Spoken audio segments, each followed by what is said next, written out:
In a serene forest, a jovial dragon named Dazzle lived among the woodland creatures.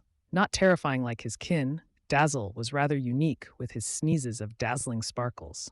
When he would sneeze, the air filled with shimmers of glitter, stars, and swirls of rainbow dust.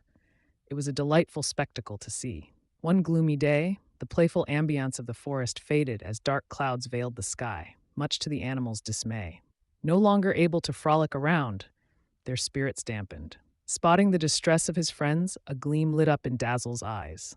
With determination, he flapped his wings, soared towards the cloud covered firmament, and, with a might that echoed through the forest, he unleashed a gargantuan Achoo! Immediately, a blast of sparkles erupted, illuminating the sky like a rainbow firework, scattering the dark cloud away.